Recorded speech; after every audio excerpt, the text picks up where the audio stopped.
So this is my 2009 GMC 1500 Sierra. As you can see, it's lifted, 22-inch wheels. These are vision wheels. But the best part about it is it's a hybrid. Now, I've owned this vehicle for a little bit. Just to give you kind of some background, I don't drive a truck every day. Obviously, like a lot of people, I have a trailer that I have to pull on occasion. You know, I have things that I do around the house, modifications and alterations, obviously, that require a pickup truck. And I wanted something that was good on gas, had a full cab, and obviously with children was 4 doors. And so I did not know at all that they made a GMC hybrid for about 4 years. This was actually one of 2 that was local, and I actually picked this up in Broomall. Now, as you can see, like I mentioned before, it is lifted. Those are 22-inch vision rims. They are 11-inch, actually 12-inch wide. And so you can see 33 by 12.5 by 22. It actually rides pretty good with the lift. I actually got this truck for a really good price. Obviously, that's not what this video was about, but I kind of wanted to show you some of the modifications that I was able to do to this vehicle, and kind of give you a little bit of my experience with owning it. Now, if you look this thing up, it actually has a max towing capacity of 6,000 pounds. Obviously, that's not going to, you know, that's not a lot, right? I've actually had 2,500 and 3,500s that I've rented that I've actually pulled vehicles with. But for a hybrid that is supposed to get 21, 22 miles to the gallon, that's a full pickup truck, not bad at all. So what I can tell you is under 30, maybe under 25 is all electric. Anything between 25 and maybe 50 is 4-cylinder. Anything downhill is full electric. Anything above 50 is a V8. And so I've actually watched this thing on a highway adjust between 4-cylinder, 8-cylinder, and down back to as many as 99 miles per gallon when you're going downhill. So for a full-size vehicle, let me tell you something, this thing is pretty good. So as you can see, I do have extended lugs. They're spiked. Believe it or not, I just thought they were cool, but there's actually a purpose. There's a reason why truckers have these. It actually repels the water out of the wheel well, so no rust will be caused. So there actually is a purpose behind it if you actually look it up. But I thought those were pretty cool, and I actually put those on there. As you can see, custom rear tails. I actually was in the process of removing the tailgate. I actually got a 5th hitch tailgate, which I thought was pretty nice. Unfortunately, it did not fit. It came off of a 97 2500, and so it did not fit this vehicle because that was the old body style and this is the new. So I was unable to use it. So in the process, the rear handle needed to be repaired, so I'm going to repair it. And then also it has a camera, so I actually have to reconnect it because I cut and spliced so that I can install a 5th hitch.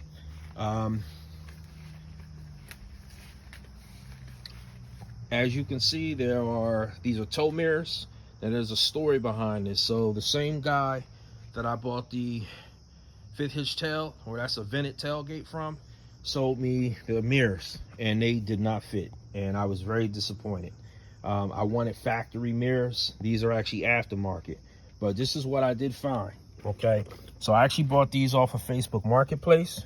As you can see, you might be able to see the heated symbol as well as the turn signal.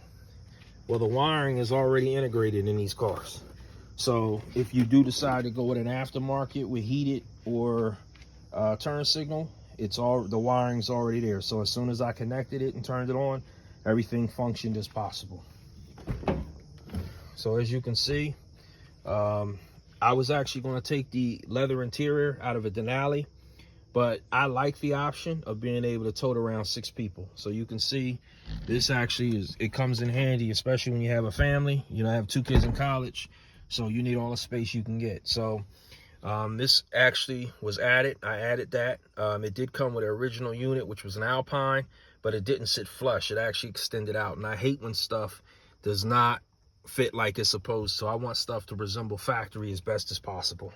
And so here's my setup. You see taramps. This is actually what powers my front and rear door speakers.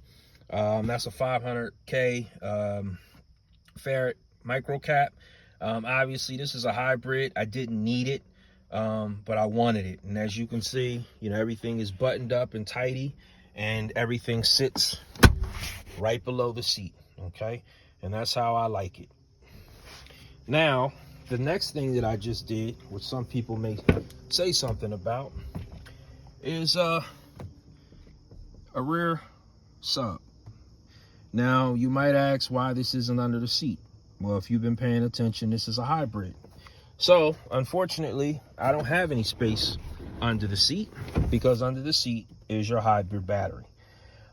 Initially, when I bought this truck, the gentleman sold it to me with a small sub box. When I say a small sub box, I mean this thing was like the size of a battery with two 6-inch JL subs in it. It just was not hitting the way that I needed it to. So I actually took my son to a yard sale because he was looking for some speakers, and I saw these JLs. These are 10-inch JLs. And the guy sold me the JLs with a different box, obviously, and I got an amp for like $110. Couldn't beat it with wires. The JL audio amp that you see there, it actually came with the truck initially when I bought it, so I kind of repurposed it. But the only thing that I actually did different with this is, you might ask, well, how are people supposed to sit in the back? Obviously, I do have a family. Well, I will say 95% of the time, I'm the only one in this truck. And that's literally no one, maybe my wife, but she sits in the front seat. But as far as the rear, 96% of the time, nobody's in the back. But what I did with this is I did something a little different. Everything is actually connected to quick connects. So if you go to Amazon, they sell them. If you're familiar with forklifts, they call them forklift battery connectors. And so at the drop of a hat, it takes all of 45 seconds. I would disconnect the forklift connector. The speakers are already attached. They don't need to be disconnected. Disconnect your audio signal wires and put this in the trunk if somebody needs to ride in the back. So it's as simple as, you know, literally, I did it today. 45 seconds is what it takes. It doesn't even take that long, but because of the weight of the JL and the subs, it does have some weight. So that's what I actually did today. I was just tired of not having any bass. And so this is actually the box initially that the JLs came in. And these are what you call forklift battery connectors.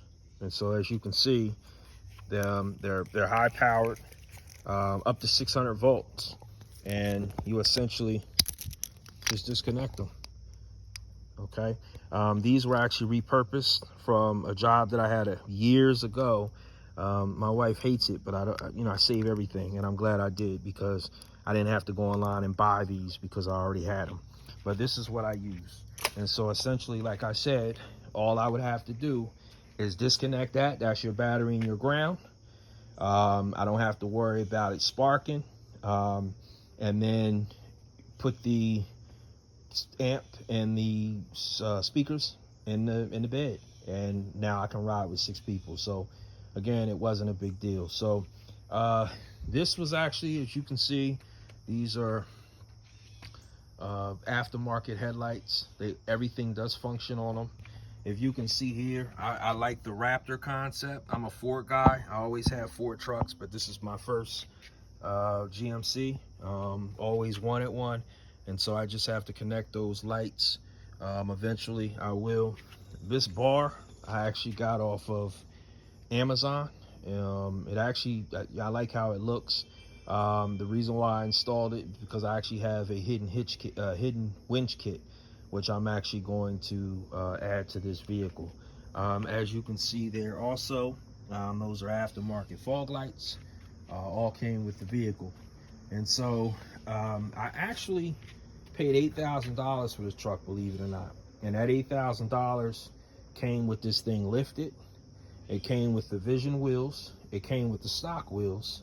It came with the front headlights. It came with the fog lights. It came with the head unit, aftermarket. I still have it. It came with the taramps that you saw. It came with the JL audio amp that you saw. And it actually has PRV speakers all the way around. So, you know, I thought, like I said, for the price, and then the rear tail lights. So I thought, like I said, for the price, it was phenomenal. I did have a little bit of buyer's remorse at one point, because while you're driving this thing and you start to see it cycle between 4 and 8 cylinder, and from 8 cylinder to electric, and when you see that, the first thing you start to think of is, if something breaks, how much will it cost? But like I said, it's a toy that I've been, you know, working on. At any moment, you know, I can pull a car with this thing, believe it or not. It actually was used to pull show cars at one point. The owner I bought it from, that's actually what he used to pull an old school Chevy Caprice that was modified for the track. So I can, you know, if I wanted to, I could pull my cars with this. And obviously this is 2-wheel drive with a 4-wheel drive option. So as you can see here, all it is a selector. You know, I can go from 2 to 4, high and low, and everything does work. Tires obviously are a bit noisy, but other than that, can't complain. So again, this is just a video of my 2009 GMC Sierra 1500 hybrid, some of the modifications that I've done. I hope that you enjoyed it. Forgive me for ranting. If you like my content, and if you like how I work, please subscribe and support the channel. Thank you.